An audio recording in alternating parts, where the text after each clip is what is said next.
Hello दोस्तों, एक बार फिर से आपका स्वागत है मेरे यूट्यूब चैनल प्रकाश टोटल में। दोस्तों, एक बार फिर से मैं आपके लिए जीएस के महत्वपूर्ण क्वेश्चन को लेकर आया हूँ। सारे ही क्वेश्चन ही बहुत इंपॉर्टेंट है, इसलिए वीडियो को पूरा देखें और सारे क्वेश्चन को अच्छे तरीके से याद कर लें। दोस्तों, अगर आप मेरे चैनल पर नए हैं तो प्लीज चैनल को सब्सक्राइब कर दीजिए, वीडियो को लाइक कर दीजिए। दोस्तों शुरू करते हैं। देखिए, पहला क्वेश्चन कह रहा है कि नाभिकीय ऊर्जा का प्रयोग प्रायः कारक है, यानी अगर नाभिकीय ऊर्जा का प्रयोग हो रहा है तो उसके क्या परिणाम होंगे, किस तरीके का प्रदूषण होगा। तो आपका आंसर होगा ऊष्मीय प्रदूषण। देखिए, ऊष्मीय प्रदूषण बढ़ जाता है जब नाभिकीय ऊर्जा का प्रयोग अत्यधिक होता है। जल प्रदूषण, ध्वनि प्रदूषण और वायु प्रदूषण से आप सुपरिचित हैं, अच्छे तरीके से जानते हैं। तो आपका आंसर होगा नाभिकीय ऊर्जा का प्रयोग कारक होता है ऊष्मीय प्रदूषण का, और नाभिकीय ऊर्जा का मुख्यतः प्रयोग विद्युत के उत्पादन में होता है। ये भी आप याद रखिएगा कि विद्युत के उत्पादन में नाभिकीय ऊर्जा का प्रयोग होता है। नेक्स्ट क्वेश्चन देखिए, किसके लिए माध्यम की आवश्यकता नहीं होती, यानी कि किस ऊष्मा के प्रसार के जो माध्यम होते हैं जैसे चालन, संवहन, विकिरण, अभिवहन, तो इन सब में कौन सा ऐसा है जिसमें माध्यम की आवश्यकता नहीं है। तो आपका आंसर होगा विकिरण में। विकिरण में ऊष्मा के प्रसार के लिए किसी माध्यम की आवश्यकता नहीं होती है, जबकि चालन, संवहन और अभिवहन तीनों में ही किसी न किसी माध्यम का होना आवश्यक होता है। अगर हम ठोसों की बात करें तो ठोसों में जो ऊष्मा का प्रवाह होता है वो चालन विधि से होता है, और संवहन वायु का गर्म होना या मौसम बदलना संवहन मेथड से होता है, और अभिवहन भी इसी तरीके का होता है। वायु का गर्म होना है, किसी एक स्थान से दूसरे स्थान पे वायु का जाकर वहाँ के मौसम को गर्म करना या ठंडा करना अभिवहन कहलाता है।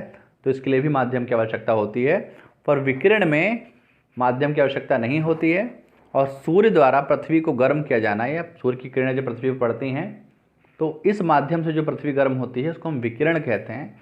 ये भी आप याद रखिएगा। नेक्स्ट क्वेश्चन देखिए, स्टेनलेस स्टील में लोहे के साथ क्या मिलाया जाता है।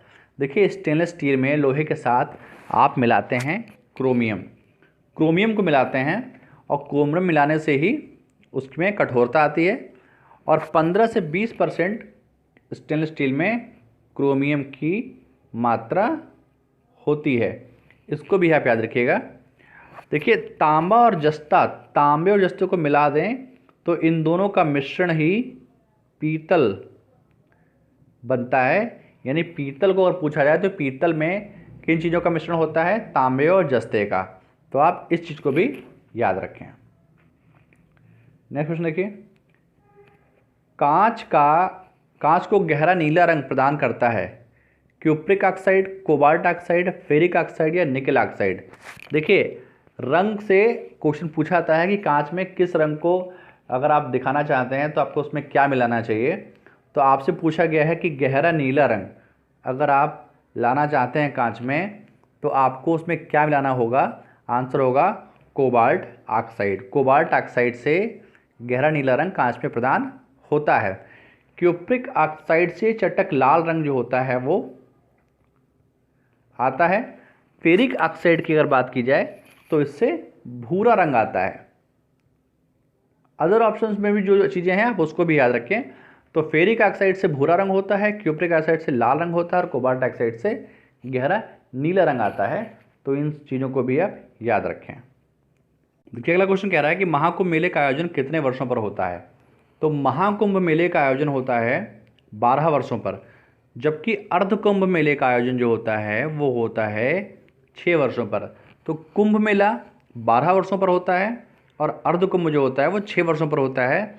भारत में 4 स्थानों पर महाकुंभ का आयोजन होता है, और वो 4 स्थान कौन से हैं? हरिद्वार, प्रयागराज,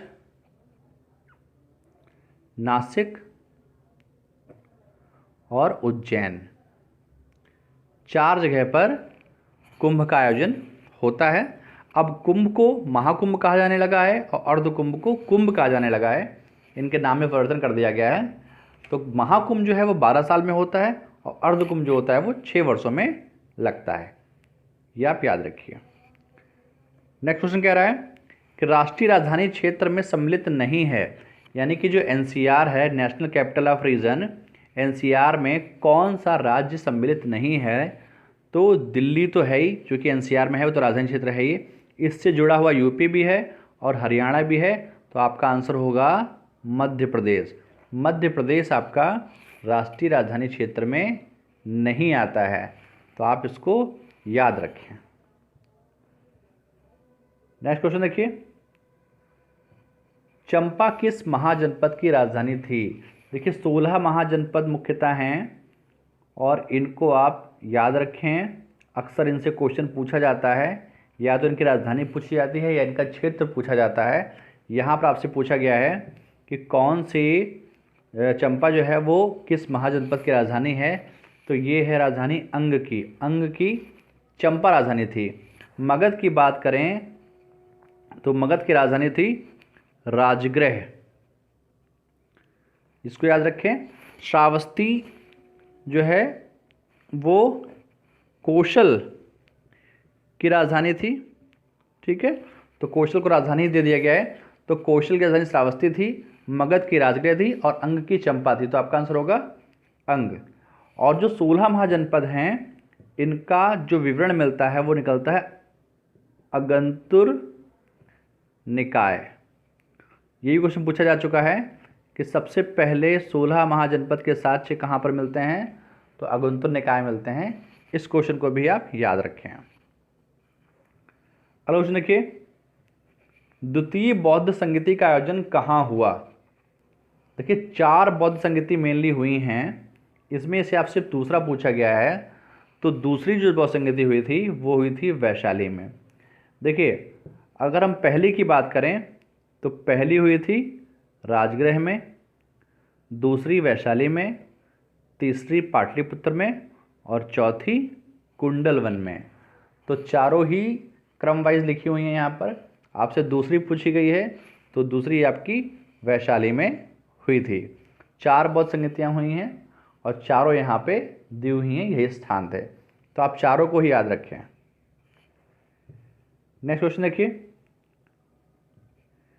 कौन सा एक मानव पूंजी निर्माण पर प्रत्यक्ष प्रभाव नहीं डालेगा? देखिए ये इकोनॉमिक्स का क्वेश्चन है, तो इसको ज़रा समझिए कि कौन सा एक मानव पूंजी निर्माण पर प्रत्यक्ष प्रभाव नहीं डालेगा, वो क्या है। तो उसको देखते हैं, शिक्षा, सिंचाई या प्रशिक्षण या सूचना। तो आपका आंसर होगा सिंचाई। सिंचाई से मानव पूंजी निर्माण का कोई संबंध नहीं है, इसलिए इसका कोई प्रत्यक्ष प्रभाव मानव पूंजी निर्माण पर नहीं पड़ता है, जबकि शिक्षा, प्रशिक्षण और सूचना तीनों का ही प्रभाव इस पर पड़ता है, तो इसको आप याद रखें। देखिए क्वेश्चन कह रहा है कि प्रथम गोलमेज सम्मेलन का आयोजन कब हुआ था? 1931 में, 30 में या 32 में या 33 में? देखिए मुख्यतः 3 गोलमेज सम्मेलन हुए हैं, जिसमें जो पहला हुआ है वो 1930 में हुआ है, दूसरा 31 में हुआ है और तीसरा 32 में हुआ है। तो आपसे पहला पूछा गया है, तो पहला 1930 में हुआ था। और 30 की अगर अन्य घटनाओं की बात की जाए तो 30 में ही सविनय अवज्ञा आंदोलन भी चला था। ये क्वेश्चन भी बहुत पूछा जाता है, तो ये भी आप जरा देखिएगा। 1930 में ही सविनय अवज्ञा आंदोलन चला था और 1930 में ही नमक आंदोलन भी चलाया गया था और 1930 में ही पहला गोलमेज सम्मेलन हुआ था। ये भी याद रखें। दूसरा 31 में हुआ था और तीसरा गोलमेज सम्मेलन 1932 में हुआ था। ये सारे क्वेश्चन बहुत इंपॉर्टेंट हैं। नेक्स्ट देखिए, भारतीय राष्ट्रीय कांग्रेस की प्रथम महिला अध्यक्ष कब बनी? देखिए पहले क्या पूछा जाता था कि कौन अध्यक्ष बनी, लेकिन इस बार पूछा कि कब बनी, तो इसलिए क्वेश्चन थोड़ा सा टफ हो जाता है कि सबसे पहली जो महिला अध्यक्ष बनी थी वो बनी थी एनी बेसेंट, पर यहाँ पर ऐसा नहीं पूछा गया है। एनी बेसेंट अगर बनी थी तो वो कब बनी थी ये पूछा गया है, तो आपका आंसर होगा 1917 में। 1917 में बनी और कहाँ बनी थी? कलकत्ता में। कलकत्ता में वो पहली अध्यक्ष बनी। और अदर ऑप्शन को डिस्कस करें तो 1925 में प्रथम भारतीय महिला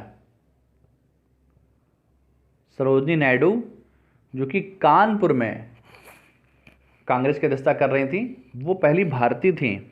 लेकिन यहाँ पर पहली महिला की बात की गई, ना कि पहली भारतीय की बात की गई, तो 1917 में एनी बेसेंट बनी थी।